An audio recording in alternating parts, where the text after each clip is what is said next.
Assalamualaikum warahmatullahi wabarakatuh.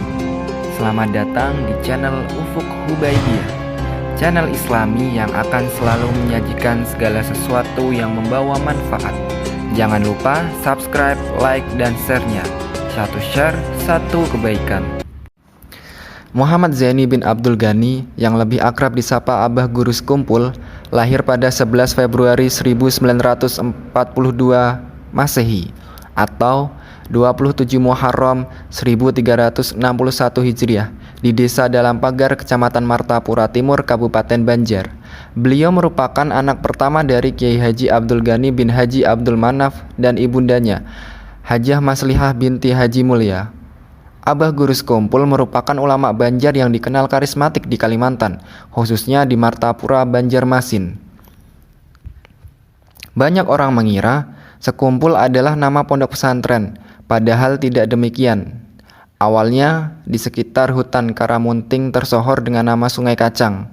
Namun ketika pengajian hijrah, Kiai Haji Muhammad Zaini bin Abdul Ghani memperkenalkan nama Sekumpul. Benar adanya pada tahun 1970-an, di kawasan tersebut ada yang menjuluki Sekumpul. Sampai ketika guru pindah, terminologi Sekumpul mulai dikenal khalayak. Nah, perubahan tersohor nama tersebut menjadi awal sejarah sapaan ulama yang dikenal karismatik tersebut, Abah Guru Sekumpul. Bioskop yang listriknya padam lalu besoknya ambruk. Suatu sore, ketika Guru Zaini masih berusia belasan tahun, datang temannya yang masih familinya. Temannya itu mengajak untuk jalan-jalan ke pasar. Guru Zaini muda tidak keberatan, asal tidak terlalu lama. Akhirnya, mereka berdua berjalan menyusuri sepanjang pasar. Dan tanpa sadar, mereka sudah berada di depan sebuah bioskop. Temannya itu mengajak Guru Zaini untuk masuk ke dalam bioskop. Dengan berbagai alasan, Guru Zaini menolak halus ajakan itu.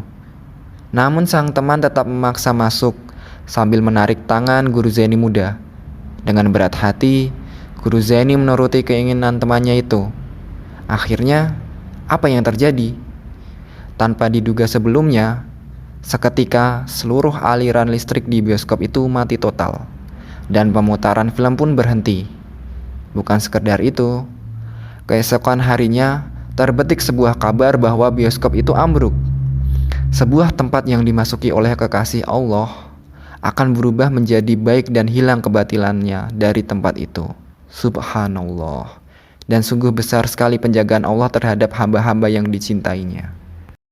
Angin yang berhembus kencang saat Abah Guru dihukum oleh ayahnya.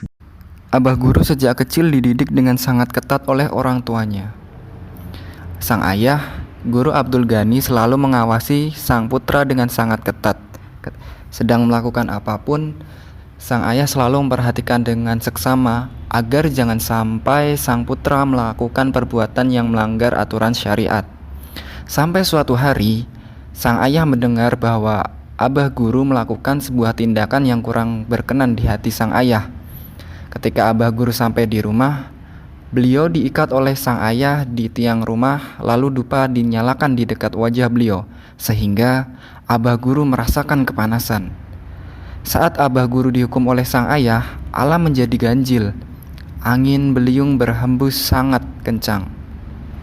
Nenek beliau Salbiyah, yang dikenal sebagai seorang wali majzub, memandang bahwa kaitan ganjilnya cuaca dengan hukumannya Abah Guru. Kemudian beliau pun meminta hukuman itu disudahi saja. Dan benar, saat sang ayah menghentikan hukuman itu atas permintaan ibunya, cuaca kembali menjadi normal. Angin yang semula berhembus sangat kencang, tiba-tiba menjadi tenang. Membuka kewalian seorang sayyid. Dikisahkan oleh Habib Hussein Alaidrus dari Singa Mahakam, ada seorang sayyid yang setiap hari duduk-duduk di tempat perjudian, sampai suatu saat ajal datang menjemputnya. Orang-orang kampung tidak ada yang tahu siapa dia sebenarnya. Di saat wafatnya, hanya istri dan anaknya yang menghadapi jenazahnya. Tidak ada satu tetangga pun datang. Tidak ada satu pun tetangga yang mau memandikan, mengkafani, mensalatkan jenazahnya. Sang istri menangis melihat keadaan suaminya. Dia pun berdoa, "Ya Allah, Bagaimana dengan jenazah suamiku? Apakah aku buang ke sungai Mahakam ini, atau aku biarkan sampai membusuk? Engkau yang maha luas rahmatmu, berikanlah petunjuk. Tiba-tiba masuk seorang tampan tinggi rupawan mengucapkan salam. Assalamualaikum ya Syarifah. Ia tampak puluhan orang berjubah dan bersorban mengiringi di belakangnya. Waalaikumsalam warahmatullah. Saat melihat sang guru, Syarifah tersentak kaget. Bukan main, yang datang adalah Al-Imam Al-Qutub Aqwan Asy-Syaikh Muhammad Zaini bin Abdul Ghani Sekumpul. Syarifah bertanya, "Kapan pian kesini guru? Kaltim dan Kalsel sangatlah jauh. Apalagi kami di daerah Hulu Mahakam, Kembang Janggut ini." Jawab guru sekumpul, "Allah yang memudahkan." Tiba-tiba dari luar banyak orang kampung datang dan terperanjat seketika tahu yang datang guru sekumpul.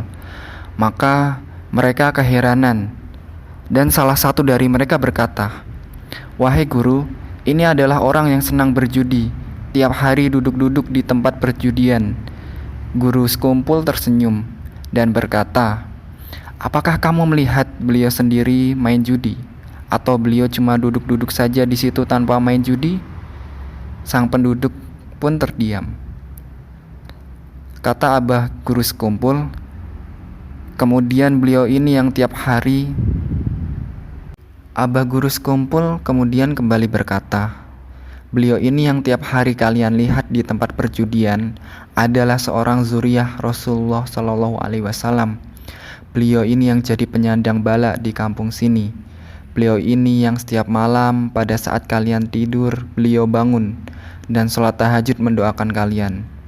Beliau juga rela setiap hari duduk di tempat perjudian, berzikir dan memohon ampun untuk para penjudi, agar mereka sadar.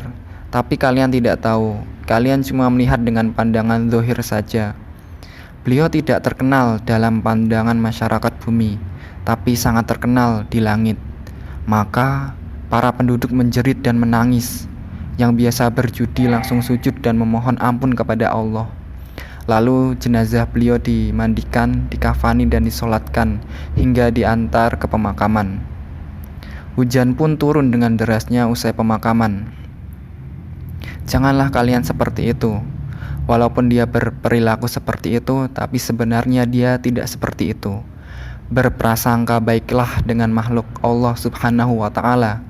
Dan hati-hati, kalau itu zuriyah Sayyidul Wujud Sallallahu Alaihi Wasallam, kalau tadi tetap dibiarkan seperti itu sampai Syarifah itu sakit hati, tenggelam nanti desa kalian ini.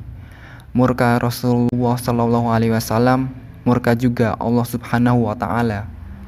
Setelah abah guru sekumpul beserta rombongan pamit pulang naik kapal, tapi ada yang aneh.